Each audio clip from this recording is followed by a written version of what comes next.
Greg Stevens. For the next hour, I'll be bringing you the action from the first 10 races of the season, so sit back and enjoy the tape. The World of Outlaws Copenhagen Skull Shootout Series started the season in Gardena, California at Ascot Raceway Park. RPM Magazine's 1986 promoter of the year, Terry Jr, will host the premier event of the World of Outlaws' richest season today. Brad Doty in his new Coors Light Silver Bullet Gambler, the winner of the World of Outlaws Closer here in '86, would be the favorite this weekend. 1986 Rookie of the Year, Blaney would lead the field into Turn 1 during Saturday's main event. Herrera, who would lead the first 22 laps in the Joe Herrera Challenger, looked very promising during the preliminary on Saturday. The first Amen Yellow of the year was brought out early in the race when Rodeo, California's Greg Rule would spin in Turn 4. Greg would be a regular competitor on the World of Outlaw circuit this year.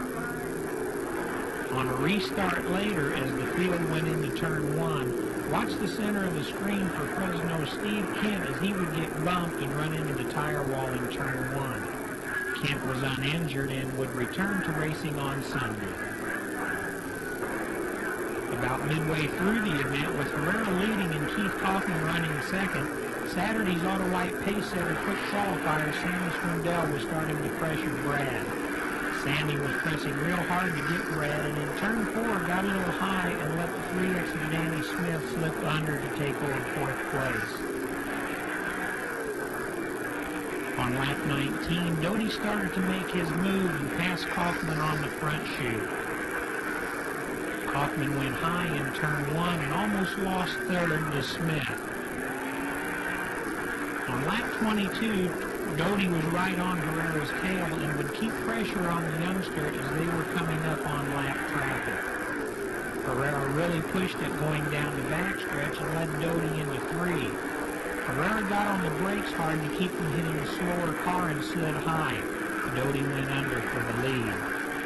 Brad and the Marks Kepler team were very excited about their win here last season and were looking forward to the '87 season. We asked Brad how it felt to win the first World of Outlaw race of the year. Great. Ascot's, it's been good to me. Never seemed to used to go that good here, and then last year we won the Pacific Coast, the last Outlaw show of the year, as a matter of fact. And this is the first Outlaw. I didn't even thought of that till now, and it feels good. I hope we can keep it up all season. The first 4-wide salute of the year brought everyone to their feet cheering. It probably sent a chill of excitement through their bodies, too. Herrera and Kaufman would again start on row 1, but this time Kaufman got a good start and led 24 of the finest drivers in the country into Turn 1 for 30 laps of green flag racing.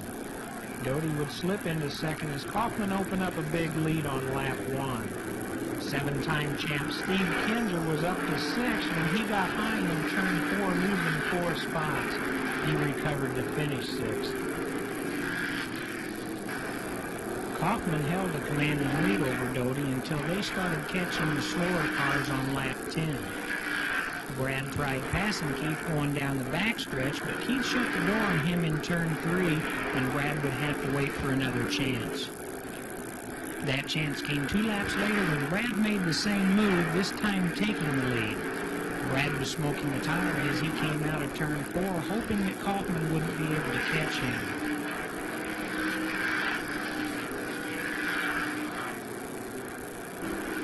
Brad would keep about 4 car lengths between himself and Kaufman, even though he couldn't get by Tommy Estes Jr. on the one-groove track. Brad would pull the front wheels off the ground at will to show the power of his silver bullet, as no one else could catch or pass him. The yellow came out around lap 22 when Billy Schumann spun in turn number 2. Everyone slowed their pace. The main concern at that point was tire wear. You could see the white marks on Brad's right rear tire telling him there was no tread left.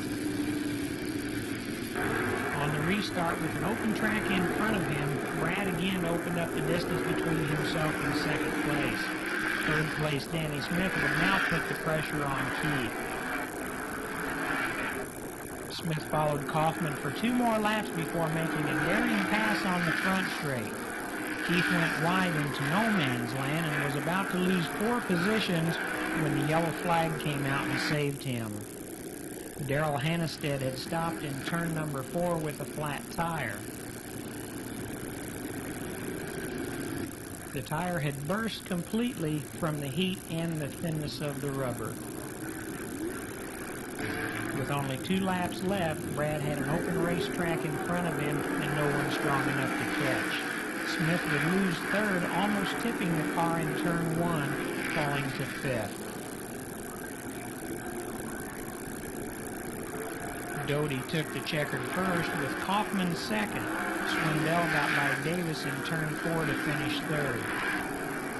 Brad took 1 more lap and slid the car to a stop on the front stretch. The crew was ecstatic that the tire held up through the race and Andy Priest hugged it. Les Kepler gave a celebratory headbutt and a hug for the victory. I talked to Brad afterwards about the tire situation. I was worried. You know, the tire will stay up as long as you're racing and leaning on it and keeping heat in it. When the first yellow came out, I was scared to death that the tire was going to go flat riding around under yellow. And I tried to keep scooting the car and sliding the car to keep some heat in the tire and keep it up. And then we got a green again. Another guy spun out, and I was really double worried then. I was just praying that it stayed together and stayed up, and it did. And we pulled it off. It was then time for the first champagne celebration of the '87 season. Sammy and Brad would give each other a shower, and then Keith would help Sammy. And then out came Trophy Queen Leslie Brummer to make the Ascot World of Outlaw win official. Race number 2 was at King Speedway, and another fine field of cars was on hand.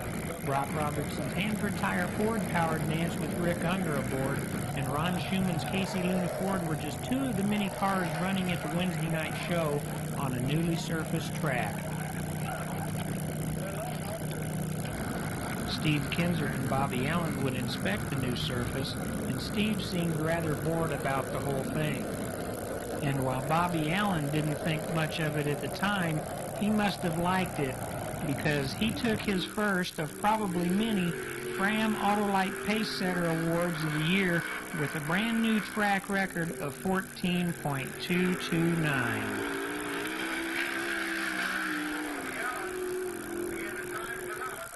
The spills on this night started during heat race number 2 when little Jac Haudenschild ran over the right rear tire of Gene Manhire, putting Jac's right front tire over the wall and scooting towards turn 1. Jac's main man Doug Stoss would have the car repaired for the B. Later on in heat race number 2, as Ronnie Schumann was battling with Gene Manhire, he would go into turn 1, hook a rut down there, and Ronnie would turn his car over about 2 times. Ronnie continued where he left off at the end of 1986 after he crashed 2 cars in the last 2 weeks of the season. Kenny Woodruff and the rest of the Casey Luna Ford crew would work very hard, but they would have this car done in time for Ronnie to run in the B main.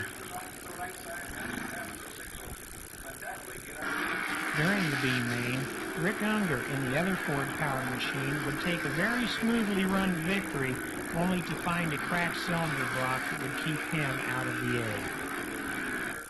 Steve Kinser and Rick Hood were on row 1.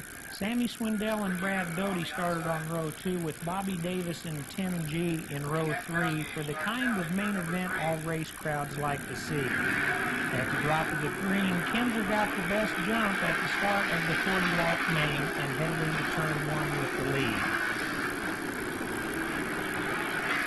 Early in the race, Kinser, leading the race for the first time in '87, had about a 2-second lead over second place Sammy Swindell, who in turn had about a 1-second margin over third place Bobby Davis Jr., who was closing ground all the time.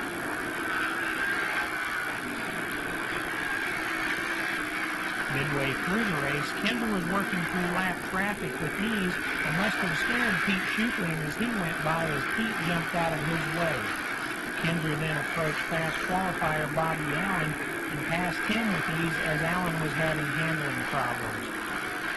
Davis, who had gotten by Swindell, also started moving through traffic, getting by the front wingless Danny Smith, who had been black flagged twice that night. Davis was closing on Kinser as both were working through lap traffic. A puff of smoke showed from Steve's car in turn 1 as Bobby moved right on his bumper.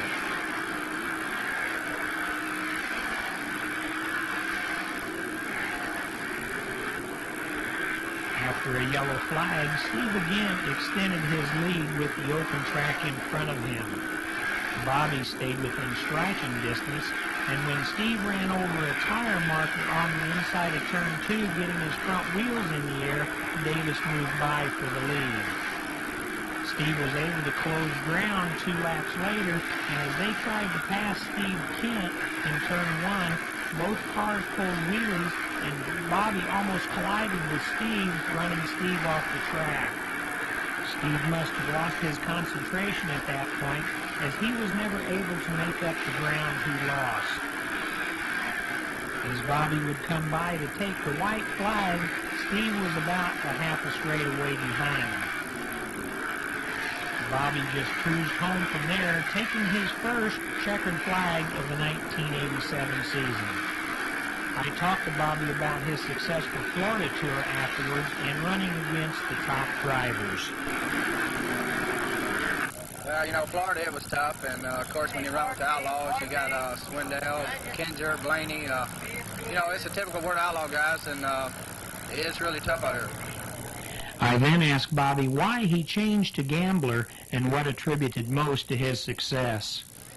Well, the Gambler car, you know, the quality control of it, and it's really well built. You know, that's a good percentage of why we're doing good. I'd say 80 to 90% of it is Ron Shavers, the guy that builds the motors. He's doing such a good job for us, and they're really making a lot of power, and the crew's working good, and you know, Goodyear tires, and that's what you have to have these days. Santa Clara Fairgrounds and the San Jose Half Mile was the site of race number 3 of the Copenhagen Skull Shootout Series. Sammy does a little preventive maintenance on his Kodiak Challenger while his sweetheart, Amy Gray, delivers supper. One of the most popular people on the tour is Ollie Marks, as he goes around before each race and visits the different teams. Ollie never goes anywhere, though, without his favorite pet, Fred. Ronnie Schumann again qualified the Ford well, but had problems in his heat. Mark Kinser picked up his first Fram Autolite Pacesetter Award of the year with a near record 18.845. All 4 heat races were run without cautions, but things really started flying during the V. California cars of Brent Kading, Tim Green, Dave Bradway, and Rick Hood in Ed Uliate's car held the first 4 spots, while Schumann, who was having handling problems, and Terry Gray battled for 5th. Only the top 4 made it to the 8th. As Schumann and Gray headed down into turn 1, Terry would dive under Ronnie to try to pass. Terry's car made its natural slide, and both cars bobbled and collided, with Terry going up and over. Terry was uninjured, but the Don Barry-sponsored Challenger was through for the night. A slow-motion replay of that accident shows that they were both in their grooves. Terry made a slide, Ronnie and him both bobbled, and that's all it took to send Terry flying. Terry would come back to run the rest of the California Series. During the red flag period, Schumann's crew chief, Ken Woodruff, made some adjustments to the car, and Ronnie really started moving after that. After taking the green on the restart, Schumann moved to the high side of Hood and Bradway and moved into 3rd. On the following lap, Schumann then made a move on Tim Green in turns 1 and 2 and moved into 2nd place going down the backstretch. 2 laps later, Ronnie caught the first place car of Brent Kading, moved to the high side again, and passed Kading in turn 4 as the crowd cheered his run to the front. Ronnie knew the Ford would run good on the big tracks and was happy with the comeback win. Steve Kinser in his Coors Light Gambler and Bobby Davis in the Consolidated Credit Gambler started side by side on row 1 for the main. At the drop of the green, Steve got the jump on Bobby and led by inches as the two went into turn 1. That was the closest Davis got to him from then on. Steve led from green to checkered and had no problems lapping the slower cars during the 25-lap event. Yellow flags were brought out when Jac Haudenschild blew a tire and spun in turn 2. Brent Kading brought out the yellow once when he stalled in turn 4, and again when he hit the tires protecting the light pole on the front stretch after colliding with Leland McSpadden down in turn number 4.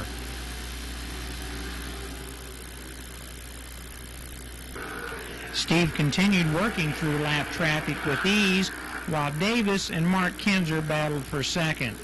Bobby held on. Mark dropped back to 4th.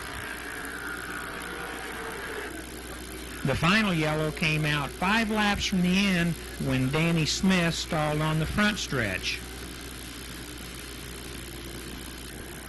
On the restart, the lap car of Ted Lee caught a rut in turn 3 and jumped in front of T.J. Winningham, who exited the track between 3 and 4. We'll look at that again in slow motion. You can see Lee going to the high side of the track. Winningham's left front caught Lee's right rear, and Winningham went outside of the track. His car was damaged beyond repair. On the restart, Steve just breezed to his first victory of the 1987 season, and afterwards I asked Steve how it felt to take that first win. Feels real good to get the first one underneath our belts, and maybe we can go on. The car was really operating good tonight. Yeah, it was operating good last night. I think I just had a few problems. Got fumed up and got a little vision problems, but I think the car was working good enough to win the race the night before. But we come back and run good for 2 nights in a row, so we look like we're going to be running really well, and just hope we can keep it up. Baylands Raceway Park was the next California stop for the Outlaws, where the largest crowd ever attended this event. A large field of 59 cars was also on hand.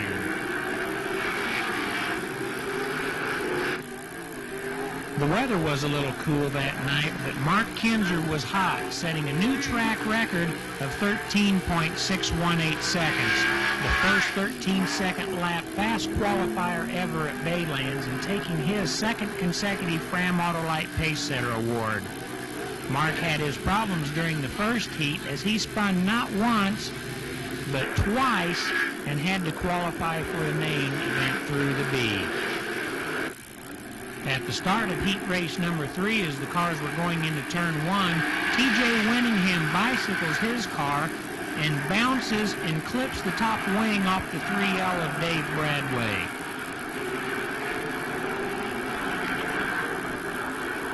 While Winningham sat helpless in turn 2, Bradway limped his car back to the pits with his tail dragging behind him. He re-winged for the B. Because of the high car count, promoter Dave Vauden chose to run a C main, and it almost cost curfew violations later, as a total of 3 yellows and 3 reds made this the longest 5-lap race ever run at Baylands.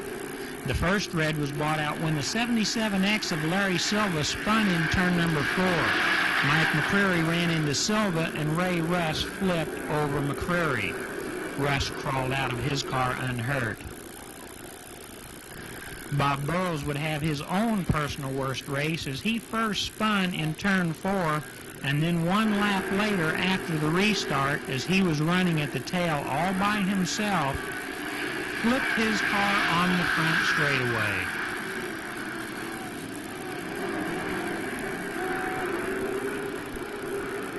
Bob was unhurt and packed up and went home. It was only 2 laps after the restart from Burrows' red that the 71 of Mike McCreary ran into the 21 of Steve Beitler in turn 1. Pat Rose in the 78 flipped over McCreary. Both drivers got out uninjured. Because of the possibility of running past curfew, the officials checkered flag the race at this point.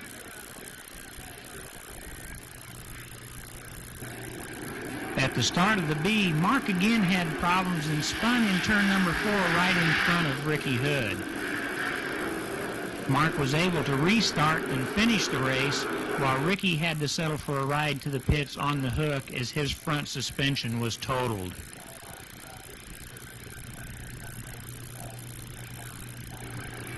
For the first start of the A, Tim G got high and Tim Green ran into him. Sammy was blocked and hit the front wall and spun to the end of the straightaway, where Steve Kent hit him in the tail. Enough damage was done to both of those cars that neither restarted. Sammy packed up the Kodiak Challenger and returned to Dallas to get the car ready to run later in March. Chuck Gurney and Green both stopped in turn number 1, Gurney's car the only one returning. On the restart, Daryl Hannestead and the DSR names got the jump on Tim G and led into turn 1. Brad Doty fell into second. Hannestead led lap number 1 with Doty in second and Ron Schumann running in third.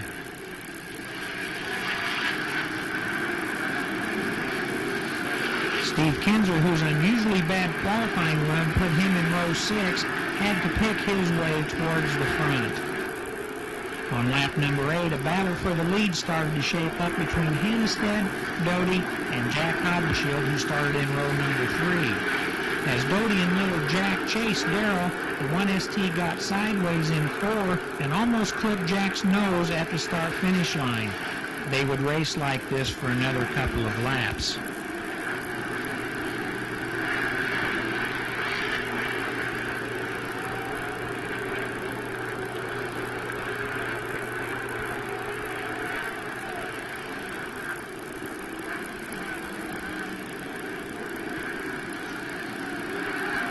Doty would take the lead in turn number 3 and put a slide job on Hannestead to keep Darrell from passing back.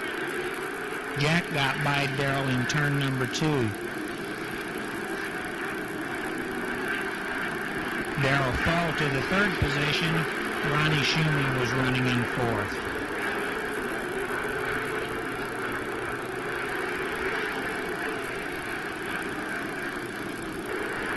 Kinser continued to work his way to the front, here passing Hannestead to take over 3rd, and passing Jack on the next lap in turn number 4 for 2nd place. And it was when Brad Doty got the car sideways in turn number 2, Steve would go by on the high side for the lead. Steve went on to record his 2nd straight victory in as many nights. Jack finished 2nd, Brad recovered for 3rd. Just around the corner from the Holiday Inn, competitors and fans alike lined the street in preparation of 2 days of racing at Silver Dollar Speedway and the Mini Gold Cup for the Copenhagen Skull Shootout event number 5 for the World of Outlaws. Mark Kinser in the Allen Knott Honda Gambler would take his 3rd straight Autolite Pacesetter Award at Chico with a 1-lap time of 12.347, just short of a new track record. Mark again would not fare too well in the first night's main event. The usually tacky surface would provide for quite a bit of exciting action, and Daryl Hannestead in the 1ST got it started in heat number 3 the first night.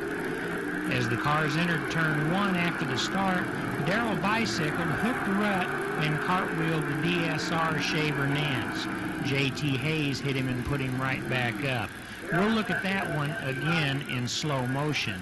As Darrell entered the turn, you could see him bicycle and hook that rut, and that just sent him flying. From that point on, it was just an easy rollover back to his feet. Hannestead was uninjured, but Darrell Socher and the crew had to spend the whole night working to get a new chassis prepared to race the next day at Chico. During the B-main, after Ron Schumann passed Randy Boldrini in turn 3, Boldrini got tagged by the 11D of Dan Oakes and spun into the wet infield. All Rendy could do was spin in circles, so he just parked it. Then for Friday's exciting A-main, Tim G and Dave Bradway led the field, and as G wheelied coming out of 4, Bradway streaked into the lead with 21 other cars following him. Bradway would lead lap number 1. Later on, Steve Kinser and Jimmy Sills were battling side by side, and Sills got out of shape in turn 2, tagged Steve on the right front, sending Steve spinning to the infield. Steve would recover to finish 10th. The collision flattened Sills' left rear. They chose not to change it, and it didn't affect Jimmy's handling a bit. During the restart, all hell broke loose. Anthony Simoni ran over Rick Unger's front end in 3 and 4. As Simoni came to a halt on the front stretch, and Unger sat helpless in the turn. Over on the backstretch, the gamblers of Steve Kent and Brent Kading were tangled together, with Kent's car bending the frame rail on Kading's car. Mark Kinser's gambler was also involved, as was the 7B of Bob Burrows, Kading's car the only one returning. Brad Doty, who spent all race chasing G, had his problems in the north turn. Brad hooked a rut on one lap, almost putting him on his nose, and on the next lap, bicycled in the same rut and almost flipped. He recovered for 3rd. Bradway, running one of his smoothest races ever, took the checkered for his first ever World of Outlaw A-main victory. On his cool-down lap, you could tell how excited Bradway was about the win, and the crowd showed its approval in the post-race ceremonies. Okay, ladies and gentlemen, you can hear me now from Roseville. First ever World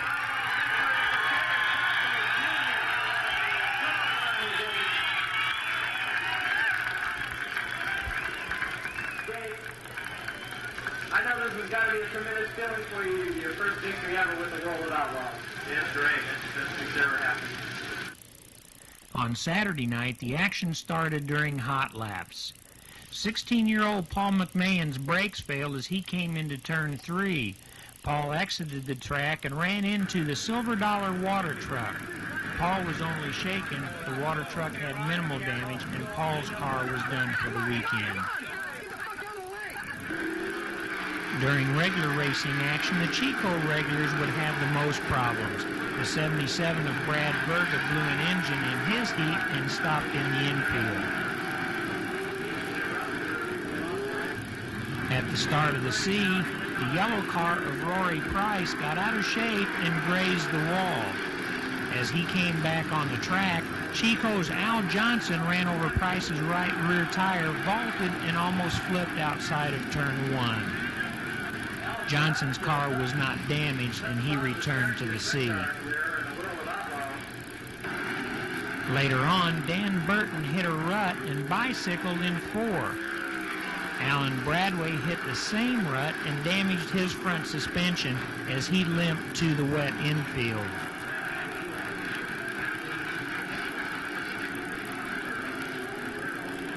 When Bradway pulled to the turn waiting for the yellow to come out, Dan Oakes spun in turn 1 and almost got hit by Trace Gurney, who then flipped at the head of the back straight.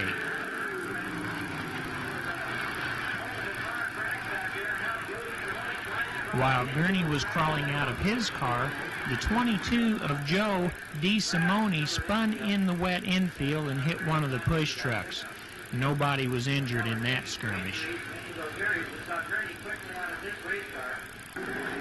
The only other problem in the C came when Steve Beitler and Ted Lee tangled in turn 1 and Ted Lee left the track. Ted kept it rolling and came back to race, only to finish 7th. During the B, things were just as exciting but not as hectic. As the field raced into the south turn, Rendy Boldrini started to spin. J.T. Hayes hit him and set Rendy straight. Hayes sat helpless as Boldrini continued. During a battle for the final transfer spot, Cecil Walker, Tommy Estes, Bobby Davis, and Rich Buback were racing real hard. As Estes entered turn 1, he spun his car. Tommy stayed on the throttle, backed into the berm, and came around only to fall to 9th. Davis, who had a poor qualifying run, was chasing Buback for 6th position and had more problems coming out of turn 4. Then Davis went out of the track in turn 2, did a 180-degree spin, and brought the car back on the track slowly, hoping to bring out the yellow.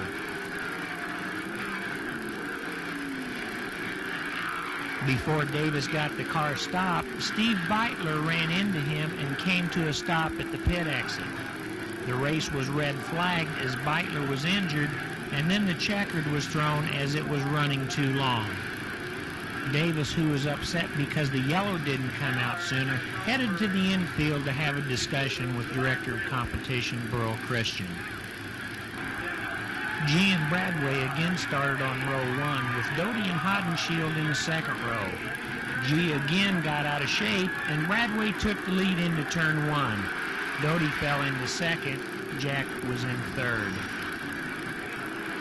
Bradway was not as smooth as the night before, but held off little Jac, who had gotten around Doty.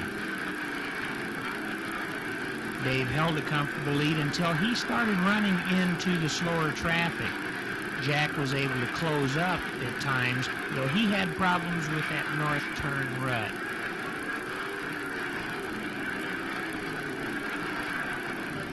On lap 16, Bradway hit a rut in 2 and rolled the car that brought out the red flag. Very little damage was done, and Bradway was able to restart. From then on, it was the Wild Child's race, and he did an expert job of holding off his nearest competitor, the King.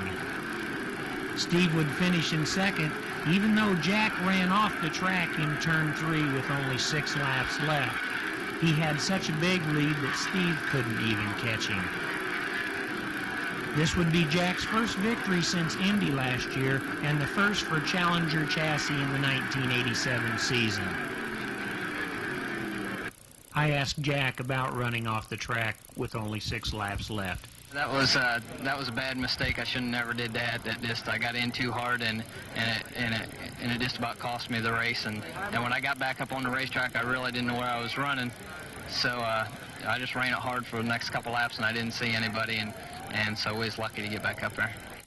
At the end of the California swing, Brad Doty held a slight lead over Steve Kinser. Little Jac was in third, with Bobby Davis running fourth, Ron Schumann in fifth. Phoenix, Arizona, and Keith Hall's Manzanita Speedway were the site of stop number 6 on the Copenhagen Skull Shootout Series. Being only 20 minutes from home and learning to race on this track, Ron Schumann figured he and the Casey Luna Ford would have a big advantage here. Brad Doty was looking to extend his point lead over second-place Steve Kinser, who picked up his first Autolite Pacesetter Award with a clocking of 17,379. Bobby Allen and Tim G started on row 1 in the A, with Mark Kinser and Schumann in 2. G won the drag race into turn 1. Schumann went to his usual high side to challenge Allen for second, but Allen won the race out of 2. The top 3 held positions through turn 3, but started closing things up as they came out of turn 4 heading down the front straightaway. Schumann again moved to the high side to try to get by Allen, but Allen, with his low groove, held on to second place, and then going down the back straightaway, pulled alongside of Tim G, and again used that low groove to move into the lead coming out of 4. Steve Kinser, who was running in fourth at the time, got by Schumann going down the main straightaway and into turn 1. Kinser really started showing his strength as he then pulled up alongside of Tim G going down the back straightaway and took over second place. After having to change an engine in the Merrill Contractors 5M, Jimmy Sills jumped the cushion in turn 1 and flattened his right rear tire. This brought the yellow flag out for the first time during the race. On the restart with Allen and Kinser in the first 2 positions, Dave Bradway had moved into third. He hooked a rut coming out of turn number 3 and flipped his car violently into the 4th turn. Also involved in that accident was the 2L of Ted Lee, who had swerved to try to miss Bradway. Both drivers were all right. During the red flag period, Steve and Carl made some chassis adjustments to the car, and Carl put on a brand new Goodyear Eagle on the right side. About 2 laps after the restart, Bobby Allen was again down on the bottom of the racetrack, but Steve and that new Goodyear made the difference as he moved to the high side to take over the lead. Steve picked up his 3rd feature event of the season. Bobby Davis ran in 2nd. Brad Doty picked up his 5th straight 3rd place finish, while Allen ran in 4th. I asked Steve if the chassis adjustment really made the difference. I don't think. We just put a little softer tire on, mainly because Bobby was running a little bit softer tire, and we went with the hard tires track usually likes one. I think what happened more than anything is the bottom just sort of gave away a little bit and allowed the top to come back. We just got on the top and got a momentum thing going, and it worked real well. After 1,000 miles of interstate and some back roads in Texas, we ended up at Lanny Edwards' Devil's Bowl Speedway for a 2-day show in March. A strong field of cars was on hand for this event that would be televised on the Nashville network. Added since the end of '86 was a new inside wall that would catch a few guys later, and a new press scoring tower also housing the offices of Dirt South. Sammy made his World of Outlaw return in a new Challenger after repairs from the crash in California. Woodbine, Maryland's Chris Ash, in a brand new Osborne, would join the Copenhagen Skull Series for the first time after his recent win at the Williams Grove opener. Jack Hewitt debuted a new open drive shaft Gambler that had the new driveline modification made to it for safety factor. Bobby Allen would pick up his 2nd Autolite Pace Setter Award of the year in his Donovan Engine Block-sponsored Allen Chassis Sprinter with a clocking of 15.204, 3/10 quicker than his first qualifying lap. The action started in Heat 1 on Saturday when Dave Blaney hit the outside front wall and rolled down the top of the wall. Also involved were Bobby Allen, Steve Kinser, Gary Zitterich, and Bobby Davis Jr. Blaney walked away from his car unhurt, while Allen and Kinser discussed damages to their cars. Only Allen and Zitterich returned to the race. The other 3 had to build new cars. You can see Blaney sliding high out of turn 4 and hit the wall. He bounces into McDermott. Davis and Kinser go up over McDermott's left rear tire. Everybody else swerves to miss. Sammy Swindell took the uncontested 20-lap green to checkered victory.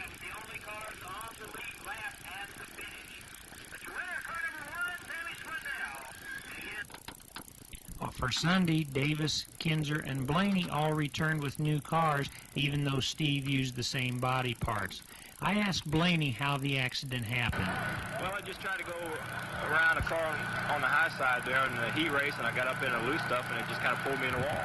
The axle on the car was bent. Was anything else damaged on the car real bad? Well, all the bolt-on components were pretty well tore up. The frame got hurt just a little bit. We got it all back together last night. With minimal action taking place during the heats, it was now time for the 30-lap A main. As the crowd waves to the field, announcer Calvin Jones has the best description for this ritual.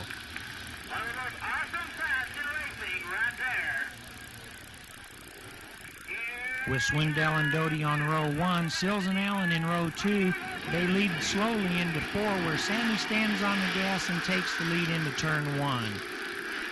That lead was short-lived, though, as Allen went around the outside of Doty and Sammy to take the lead. An unusual move for Bobby, as he usually passes on the inside. That lead was negated, though, when Mark Kinser spun the car again in turn number 4, and officials called for a complete restart. On the next start, Sammy again got the jump, and Allen would again try to take the lead in turn 2. Sammy was ready this time as he pulled away. Bobby did get by Doty for second place.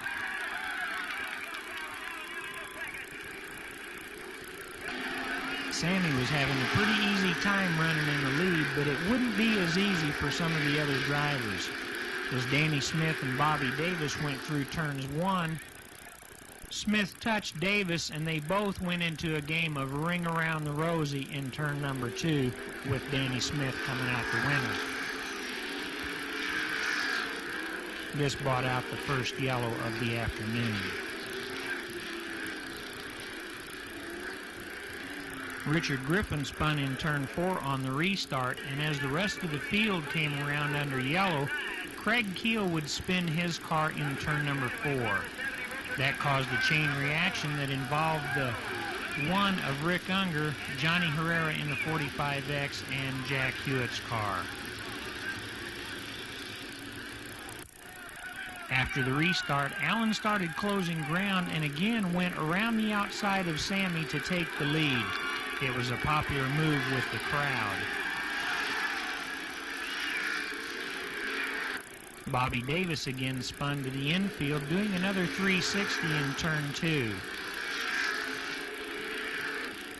Allen and Swindell battled side by side and nose to tail for quite a few laps.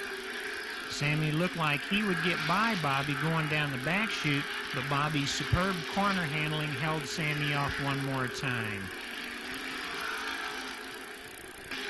It was 4 laps later when the slower car of Rick Unger caused Bobby to drift high, and that's all Sammy needed to take the lead on the inside.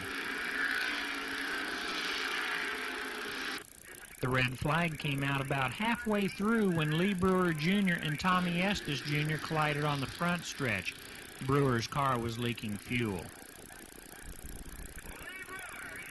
This sent everybody to the pits for new tires.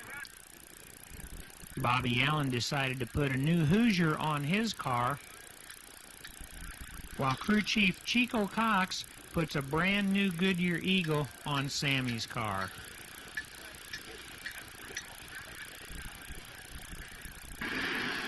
Sammy really pulled away on the restart. Allen lost ground on his new Hoosier as everybody else went by. Allen would drop back to 6th. Sammy opened up quite an advantage over second-place running Doty, third-place running Sills, and fourth-place Kinser. Doty later fell to 4th. Sammy went on to his second straight checkered flag in 2 days and his third within a week at the Bowl. Afterwards, I asked Sammy why he ran so well at Devil's Bowl. Well, we've, I was running here right after I started racing, so I've got quite a few laps out here. Our car worked real good today, so it made it easy for us. Newly renamed State Fair Speedway was the site for race number 10 in the Copenhagen Skull Shootout Series. Brad Doty was in the points lead, and I asked Brad how it felt. Well, it feels real good. Steve's won this thing so long, so many years, that hopefully at the end of the season we're going to be the new World Outlaw champion. It's a long season. I'm not really thinking about the points right now, like I said, because it is a long season. A lot can happen. We're just trying each night to run as hard and as fast as we can, and if we win races and run good, the points will be there. A lot of work goes into getting a sprint car ready to race, from just unloading the car, to adjusting the suspension, to grooving the tires as Ron Schumann shown doing here, to installing the wing as Chris Ash and his father Dave are shown doing on their ENG Classics Osborne. Driver Shane Carson not only makes money in the driver's seat, he makes a couple of dollars by promoting the shows here at Oak City.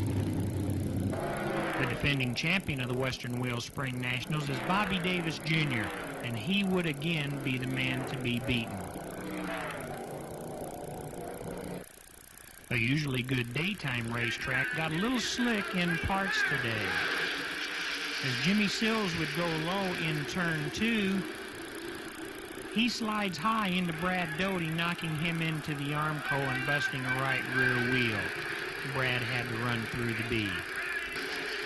The B main again had its share of problems, with Danny Smith leading, Brad Doty running in second, and Richard Griffin holding down the third spot. Fourth place Tony Armstrong blows an engine and comes to a stop on the quarter-mile track. Tony got out of the car okay. As Smith was lapping the 93 of Earl Hardy, Hardy lost control at the height of 3 and 4 and rolled out onto the horse track. Thanks to the cushioning of the wing, Earl sustained no injuries. On the restart, Smith slipped high in 4 and Doty went by. Brad ended up with the B main victory. Before the main event, Oak City's own Greg Woolley gets a good luck kiss from the trophy girl in the pace car. It must have worked. Davis started in his favorite spot, the outside of row 1, and waves to the crowd who sat in anticipation of an exciting race. And that they got. Danny Lasowski shared row 1 with Davis, with Oak City residents Woolley and Carson on row 2. Davis takes the lead at the start-finish line and into turn 1 with 23 cars following. They all get through safely as Davis extends his lead over Carson, now in second, Lasowski in third, and Woolley in fourth.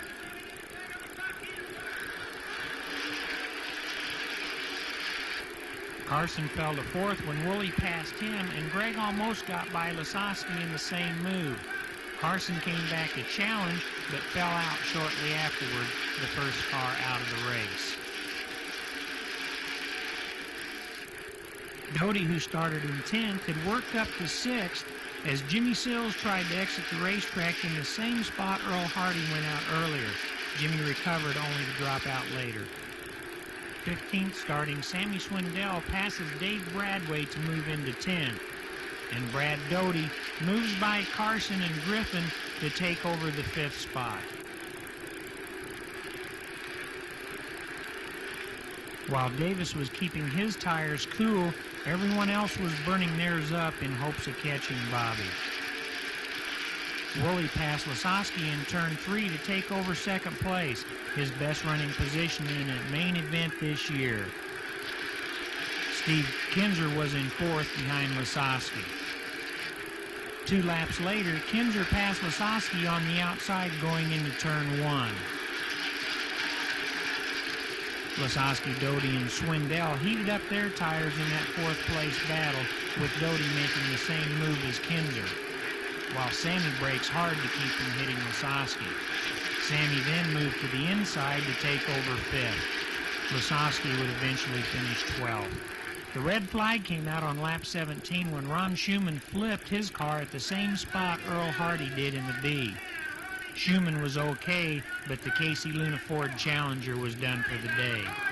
As Ron got out of his car and walked around to the safety vehicle, the rest of the field would slow and come to a halt in turn 4. At that time, most of the crews would come out to make adjustments to their cars. On the restart, Davis again showed his dominance by jumping to the lead. Kinser would pass Woolley going through turn number 1, while Sammy and Brad battled for 4th.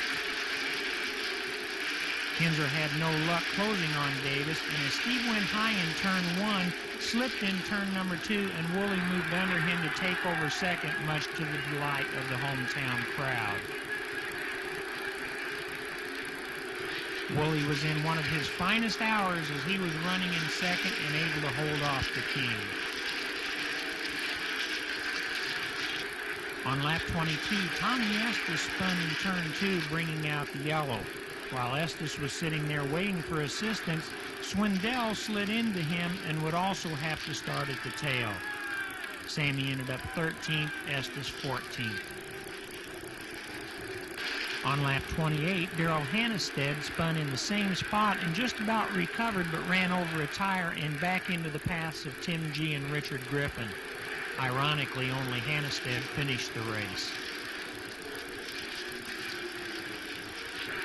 With an open racetrack in front of him and only 2 laps left, Davis again pulled away to his second straight Western Wheels crown.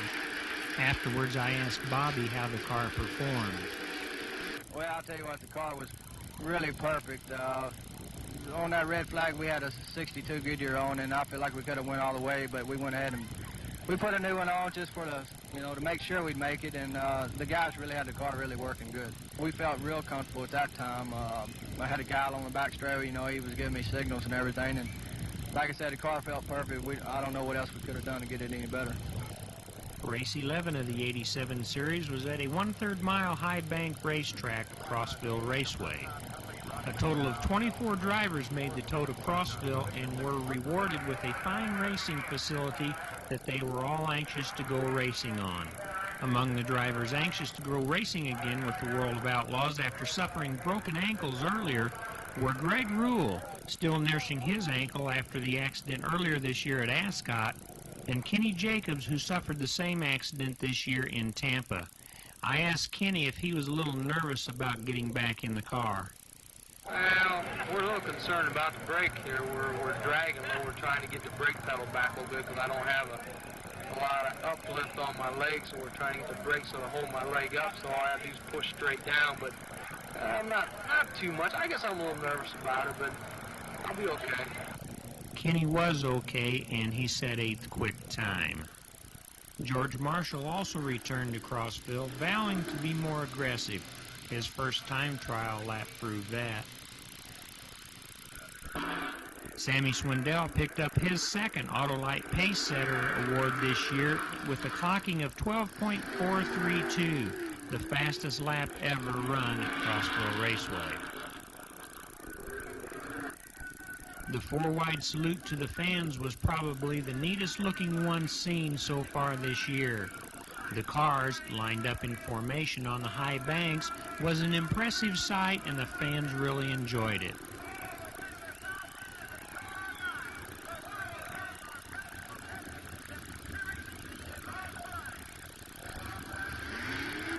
Steve Kinser and Ron Schumann were on the front row, with Schumann taking the lead into and through turns 1 and 2. He held that lead for 7 laps. The best racing was going on for third as Wolfgang, Mark Kinser, Haudenschild, Allen, and Swindell battled. At times, these guys were 3 and 4 wide around the track as they were trying to swap positions.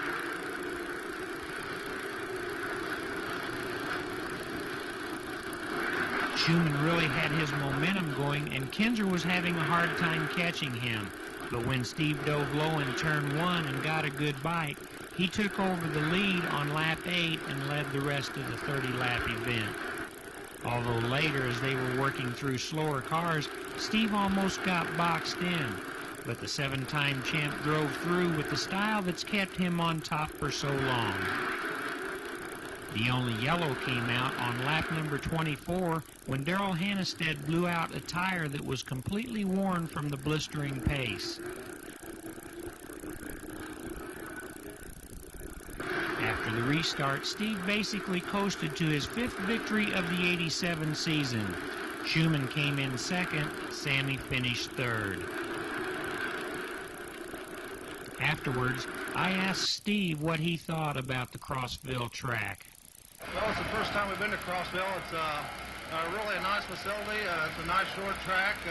It's got some nice banks on it. A little bit, they got it packed in a little tighter than what we used to run on, but anytime you come away with the win, you feel like the racetrack was just right for you. Metrolina Speedway was another first-time visit for the traveling series, this time in Copenhagen Skol country. Sammy's car owner Raymond Beadle was on hand to watch Sammy perform, and Ray was not disappointed. Although I thought Sammy was looking for a different ride. Wolfgang, who was down here testing a Winston Cup ride, would get his first Autolite Pace Setter award with a clocking of 18.710, 2 seconds faster than anyone had ever run on this track, shaped much like one Wolfgang was used to running on, Williams Grove. Another Williams Grove driver, Bobby Allen, got rid of bugs for us with his fog screen run of 21.409. He would have more problems later.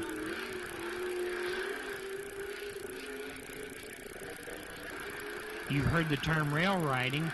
Well, Red Stauffer brought new meaning to the word here at Metrolina. I don't know how he kept the car from going over the wall. George Marshall wasn't as lucky, though, as he did the same thing in turns 1 and 2 but went through the wall. George was done for the night, and on his budget, probably 3 or 4 more weeks. While Allen was chasing Craig Keel for second in the B, his front wing strut broke and the wind force almost lifted his car over backwards. Bobby was lucky to keep the car on the ground. He was able to replace the wing and finish second in the B.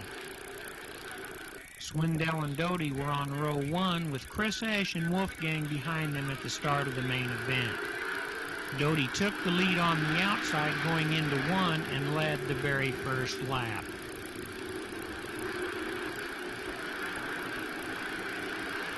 Sammy and Bobby Davis Jr. spent the first 10 laps battling for second.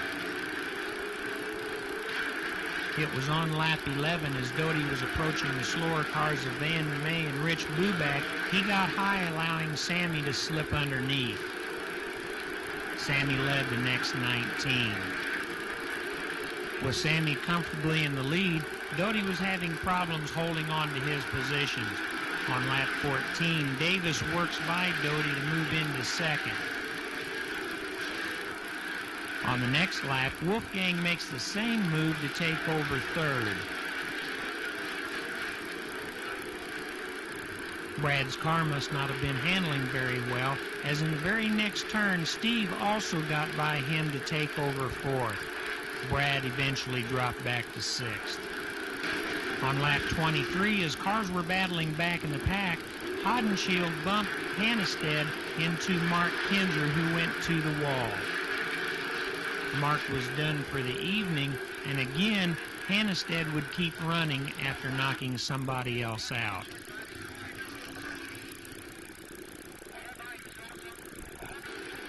The battle for second stayed pretty close until Wolfgang got by Davis going into turn 1 on lap 25.